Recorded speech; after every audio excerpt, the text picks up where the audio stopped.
What is going on, everybody, and welcome back to another episode of the Neon Spotlight. This is the segment on my channel where I go back through Neon's entire filmography from the first film they produced all the way until whenever I get caught up. And this has been a really fun series for me so far because compared to A24, I haven't seen a lot of the movies early in Neon's catalog. And I'll say so far, I think this is the 13th film that I've watched in their catalog. It's been a variety of quality. I feel like there's been some really bad movies that I've watched and some really excellent ones. And this is a movie that I had not even heard of before. And interestingly enough, seeing online, it doesn't feel like this movie was very heavily reviewed either.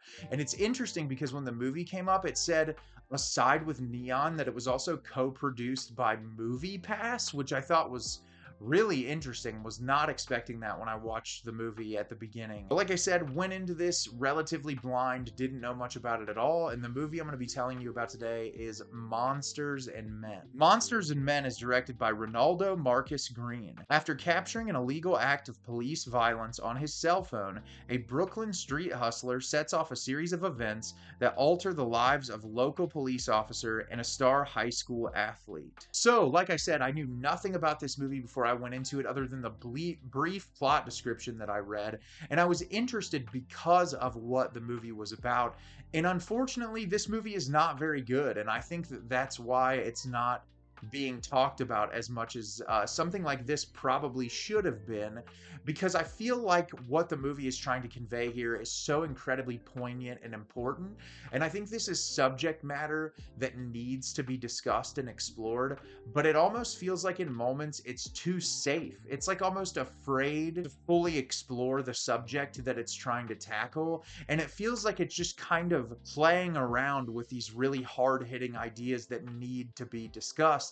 And I'll talk a little bit more about that when I break the movie down as a whole. So in this movie, we have three character stories that we follow. One is Dennis, played by John David Washington, who is a police officer in this area. And we see him in the very first scene of the movie. He actually gets pulled over. The cop takes his license, and as soon as he sees that he's a police officer, he lets him get on his way. So we have that characters who we're introduced to initially. Then we're introduced to Manny, played by Anthony Ramos, who is a man trying to get a job. He spends time hanging out with his friends, and at home he lives with his partner and his daughter, and he's just going about his day-to-day life. And one night he witnesses a young black man from his community get shot by a police officer, and he films it on his phone. And the last person we're introduced to is Zurich, played by Kelvin Harrison Jr., who is a young athlete that lives in this community who's trying to play in college. And the entirety of the film is, once the murder of this black man happens in this community, what happens to each one of these individuals because of this situation occurring. So, like I said, I was not a huge fan of this movie, and I think that it has a lot of good intention, and I want to start with that. I think that what they're trying to do here is to open people's eyes up to a message that I personally think is incredibly important. But I think the problem is putting it between three different stories and kind of juggling what you're trying to say and playing it really safe kind of leads to a relatively lackluster punch at the end of the film. And it also feels relatively cliche in a way that I don't think came across as authentic as the filmmaker was going for. For starters, I think the best story here is Anthony Ramos's character, because he witnesses this firsthand, and it's clear that he has a troubled past. He's doing everything that he can to get a job and to kind of hold down a life for himself, and his partner is telling him, like, hey, if you publish this video online or if you get too involved, that it could ruin your whole reputation. It could screw up things for you at your job. Like, you have to think about this. But he wants to do what's right because he thinks like the police shouldn't be able to get away with this. And so I found his story to be the most interesting and the most thoughtful of the entire piece.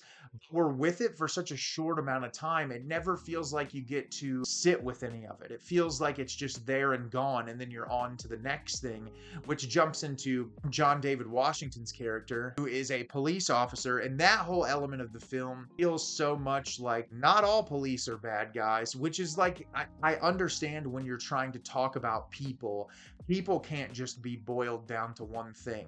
But what I find really interesting about choosing to incorporate that plot line, and then like this whole period where like he goes into the police station and there's been a couple of cops that have been killed and they're like meditating on it. It's like the entire point of your movie is to showcase the message of police brutality against people of color is horrible, and it happens at an alarmingly high rate in this country. That people of color who are just doing their day-to-day lives, driving in their car, walking home, are assaulted, harassed, and often killed by police officers. That is what you're trying to get across with your movie. Putting that in there feels like you're just trying to be like, well, we know we're saying this, but we also want to say this. And it's like most people get, not every person that wants to go into law enforcement is a horrible human being. Some people have really good intentions when they want to be in law enforcement. They think they can make a change, but they're entering in a fundamentally corrupt system that is essentially set up to hurt the disenfranchised. It's set up to make marginalized people's lives harder. And so there's a combativeness to that, and there's a way that you can examine the conflicting feelings of those things with a person who goes into it with good intentions. And like this tries to showcase his character and how he's sort of like altered by the situations and how his viewpoint changes, but it doesn't hit hard enough, and it feels like it takes away from the really powerful message that the film is trying to showcase, which I thought was unfortunate because it was really off to a great start,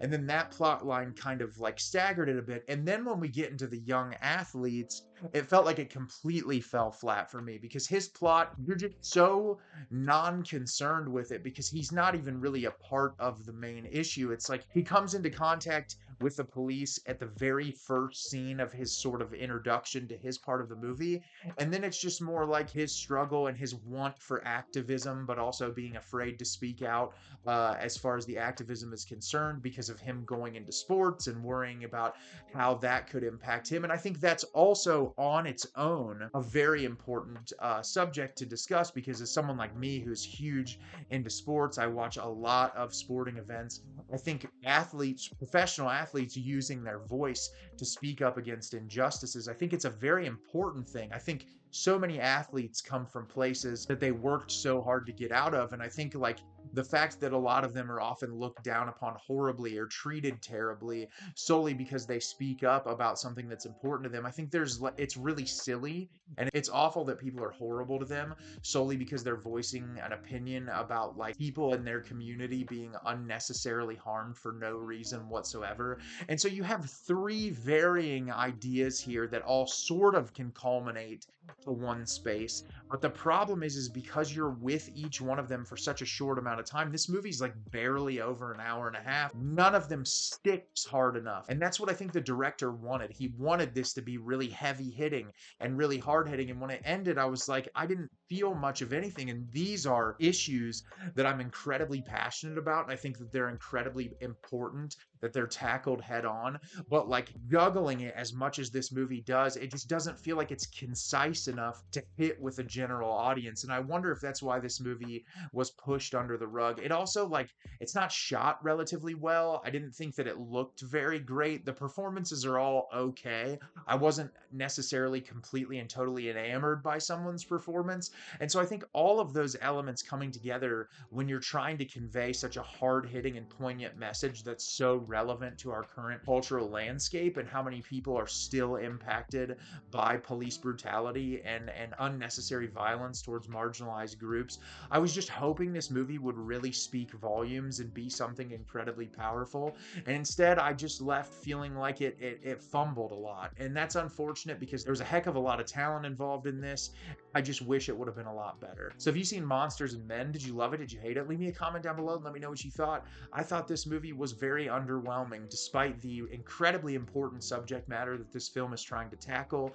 I didn't feel like it did the greatest job with it. As always, if you can like the video and subscribe to the channel, helps me out a lot and lets me know the type of content you're looking for. I'm always putting out new material and look forward to getting more out for you in the near future. And as always, everyone, thank you so much for watching and have a great rest of your day.